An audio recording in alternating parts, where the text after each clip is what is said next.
എല്ലാവർക്കും നമസ്കാരം.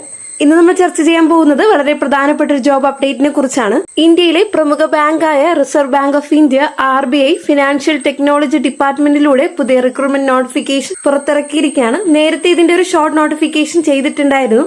ഇപ്പോൾ ഫുൾ ഡീറ്റെയിൽഡ് ഉള്ള ഔദ്യോഗിക നോട്ടിഫിക്കേഷൻ പുറത്തിറങ്ങിയിട്ടുണ്ട്. ഡിഗ്രിയുള്ള എല്ലാവർക്കും ഇതൊരു മികച്ച അവസരമാണ്. ഏത് വിഷയത്തിൽ ഡിഗ്രി എടുത്തവർക്കും അപേക്ഷിക്കാനുള്ള പോസ്റ്റുകൾ ഇതിലുണ്ട്. ഈ റിക്രൂട്ട്മെന്റിന്റെ വിശദ വിവരത്തിലോട്ട് കടക്കുന്നതിന് മുമ്പായിട്ട് ചാനലിൽ വീഡിയോ ആദ്യമായിട്ട് കാണുന്നത് സബ്സ്ക്രൈബ് ചെയ്യാൻ മറക്കരുത്. കൂടാതെ തൊട്ടടുത്ത് കാണുന്ന ബെല്ലൈക്കൺ അമർത്താൻ ഞാൻ ഇടുന്ന വീഡിയോയുടെ നോട്ടിഫിക്കേഷൻ ഉടനടി തന്നെ നിങ്ങൾക്ക് ലഭിക്കുന്നതായിരിക്കും. ഈ റിക്രൂട്ട്മെന്റിൽ മൊത്തം 60 ഒഴിവുകളാണ് റിപ്പോർട്ട് ചെയ്തിരിക്കുന്നത്.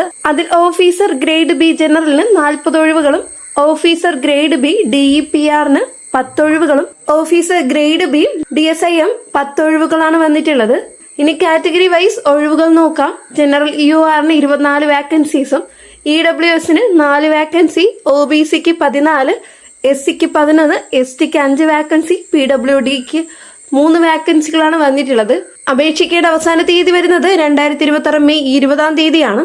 അതിൽ ഫേസ് 1 പരീക്ഷ നടക്കുന്നത് 2026 ജൂൺ 13 തീയതിയും ഫേസ് 2 പരീക്ഷ നടക്കുന്നത് 2026 ജൂലൈ 25 തീയതിയാണ്. ഇനി പ്രായപരിധി നോക്കാം. ജനറൽ കാറ്റഗറിക്ക് 21 മുതൽ 30 വയസ്സ് വരെയും OBCക്ക് 33 വയസ്സ് വരെയും SC/STക്ക് 35 വയസ്സ് വരെയാണ്. വയസ്സ് കണക്കാക്കുന്നത് 2026 ഏപ്രിൽ 1 അടിസ്ഥാനമാക്കിയായിരിക്കും. ഇനി യോഗ്യത നോക്കാം.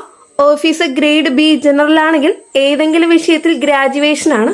ഇതുകൂടാതെ ജനറൽ അല്ലെങ്കിൽ OBCക്ക് കുറഞ്ഞത് 60% മാർക്ക് ഉണ്ടായിരിക്കണം. ഇതിൽ SC/ST PWBDക്ക് 50% മാർക്ക് മതി. അടുത്ത തസ്തിക ഓഫീസർ ഗ്രേഡ് B ആണ്. ഇതിൽ എക്കണോമിക്സ് അല്ലെങ്കിൽ ഫിനാൻസ് വിഷയങ്ങളിൽ MA അല്ലെങ്കിൽ MSc ആവശ്യമാണ്. അടുത്ത തസ്തിക ഓഫീസർ ഗ്രേഡ് B ആണ്. ഇത് സ്റ്റാറ്റിസ്റ്റിക്സ്, മാത്തമെറ്റിക്സ്, ഡേറ്റാ സയൻസ് പോലുള്ള വിഷയങ്ങളിൽ മാസ്റ്റർ ഡിഗ്രിയാണ്. അതിൽ 55% മാർക്ക് ഉണ്ടായിരിക്കണം. അല്ലെങ്കിൽ 4 വർഷത്തെ ബാച്ചിലർ ഡിഗ്രിയാണ്. അത് 60% മാർക്ക് ഉണ്ടായിരിക്കണം. ഇനി ഏറ്റവും പ്രധാനപ്പെട്ട ഭാഗം ശമ്പളമാണ്. ഈ ജോലിയുടെ പ്രധാന ആകർഷണം ശമ്പളമാണ്. മാസശമ്പളം ഏകദേശം 1,08,000 മുതൽ 1,50,000 വരെയാണ്. ബേസിക് പേ ആയിട്ട് ലഭിക്കുന്നത് 72,450 ആണ്. ഇതുകൂടാതെ HR ഉൾപ്പെടെ 15% അധിക ആനുകൂല്യങ്ങൾ ലഭിക്കും. ഇതൊരു ഹൈ പേയിങ് ഗവൺമെന്റ് ജോലിയാണ്. കേരളത്തിൽ പരീക്ഷ നടക്കുന്നത് കണ്ണൂർ, എറണാകുളം, ആലപ്പുഴ, കോട്ടയം, കോഴിക്കോട്, മലപ്പുറം, തൃശൂർ, പാലക്കാട്, തിരുവനന്തപുരം, കൊല്ലം എന്നീ ജില്ലകളിലാണ്. ഇനി അപേക്ഷിക്കുന്നത് എങ്ങനെയെന്ന് നോക്കാം. ഓൺലൈനായി അപേക്ഷിക്കാം.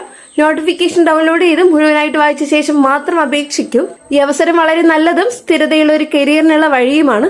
നിങ്ങൾ യോഗ്യരാണെങ്കിൽ തീർച്ചയായിട്ടും അപേക്ഷിക്കാം. എന്തെങ്കിലും സംശയങ്ങൾ ഉണ്ടെങ്കിൽ കമന്റിലൂടെ രേഖപ്പെടുത്താം. ഇനിയും ഇതുപോലുള്ള state government, central government job updates കൃത്യമായിട്ട് ലഭിക്കുന്നതിനായിട്ട് ചാനൽ സബ്സ്ക്രൈബ് ചെയ്യാൻ മറക്കരുത്. തൊട്ടടുത്ത് കാണുന്ന ബെല്ലൈക്കൺ അമർത്തി വെക്കുക. ഞാനിടുന്ന വീഡിയോയുടെ നോട്ടിഫിക്കേഷൻ ഉടനടി തന്നെ നിങ്ങൾക്ക് ലഭിക്കുന്നതായിരിക്കും. കൂടാതെ ജോലി തേടുന്ന സുഹൃത്തുക്കളിലേക്ക് ഇൻഫർമേഷൻ ഷെയർ ചെയ്തെത്തിക്കുക. വീഡിയോയ്ക്ക് ലൈക്ക് ചെയ്ത് സപ്പോർട്ടും തരാം. നെക്സ്റ്റ് ഒരു ജോബ് അപ്ഡേറ്റ്സുമായിട്ട് വീണ്ടും കാണാം. എല്ലാവർക്കും നന്ദി, നമസ്കാരം.